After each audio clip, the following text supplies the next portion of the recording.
आज का वचन।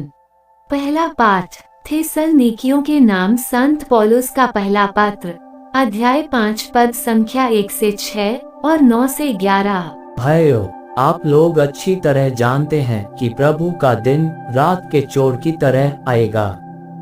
इसलिए इसके निश्चित समय के विषय में आपको कुछ लिखने की कोई जरूरत नहीं है।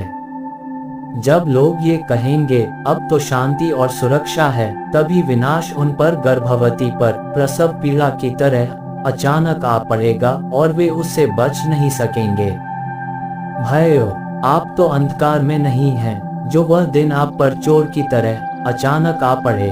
आप सब ज्योति की संतान हैं, दिन की संतान हैं। हम रात या अंधकार के नहीं हैं। इसलिए हम दूसरों की तरह नहीं सोएं, बल्कि जागते हुए सतर्क रहें। ईश्वर यह नहीं चाहता कि हम उसके कोप भाजन बने, बल्कि अपने प्रभु ईसा मसीह के द्वारा मुक्ति प्राप्त करें। मसीह हमारे लिए मरे, जिससे हम चाहे जीवित हों या मर गए हों, उनसे संयुक्त होकर जीवन बिताएं। इसलिए आपको एक दूसरे को प्रोत्साहन और सहायता देनी चाहिए, जैसा कि आप कर रहे हैं। यह प्रभु की वाणी है।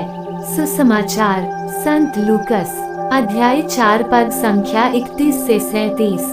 वे गलीलिया के कफरनहूम नगर आए और विश्राम के दिन लोगों को शिक्षा दिया करते थे। लोग में उनकी शिक्षा सुनकर अचंभे में पड़ जाते थे, क्योंकि वे अधिकार के साथ बोलते थे।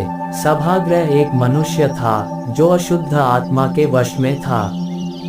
वह ऊंचे स्वर से चिल्ला उठा, ईसा नाज़री, हमसे आपको क्या आप हमारा सर्वनाश करने आए हैं? मैं जानता हूँ कि आप कौन हैं, ईश्वर के भेजे हुए परम पावन पुरुष। ईसा ने ये कहते हुए उसे डांटा, चुप रह, इस मनुष्य से बाहर निकल जा।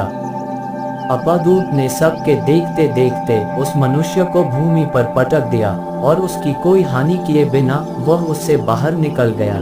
सब विस्मित हो गए और आपस में कहते रहे, यह क्या बात है?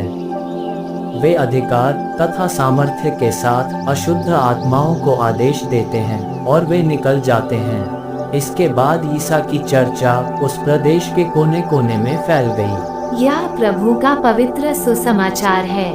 आमीन। आज का चिंतन। संत पिता फ्रांसिस कहते हैं, ख्रिस्तीय जीवन एक नैतिक विकल्प नहीं है, वरन ख्रिस्त के साथ हमारी ऐसी मुठभेड़ है जो हमारे जीवन को एक नया उद्देश्य और नई दिशा प्रदान करता है। इसलिए ख्रिस्त के साथ हमारा व्यक्तिगत मुठभेड़ अति आवश्यक है। आज के सुसमाचार में यीशु के प्रभावशाली शब्दों पर सभी अचंभित है। यहाँ तक कि शैतान या अशुद्ध आत्मा भी उससे प्रभावित है। इसलिए वो ऊंचे स्वर से चिल्लाता है, ईसा नाज़री, हमसे आपको क्या?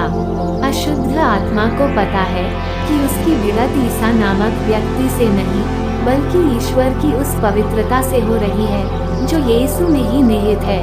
उसे यह पता है कि यीशु में ईश्वरता का निवास है और उनकी शक्ति के आगे उसकी एक भी न चलेगी। जब जब हम ईश्वर की पवित्रता की ओर अपना कदम बढ़ाते हैं, हमें व्याप्त शैतान तिलमिला उठता है। इसलिए जो पाप में पड़े हैं वे ईश्वर से मिलना नहीं चाहते हैं, क्योंकि ईश्वर और शैतान कभी एक साथ नहीं चल सकते। प्रज्ञा ग्रंथ कहता है, प्रज्ञा उस आत्मा में प्रवेश नहीं करती जो बुराई की बातें सोचती है, और उस शरीर में निवास नहीं करती जो पाप के अधीन है, क्योंकि शिक्षा प्रदान करने वाला पवित्र आत्मा छल कपट से घृणा करता है।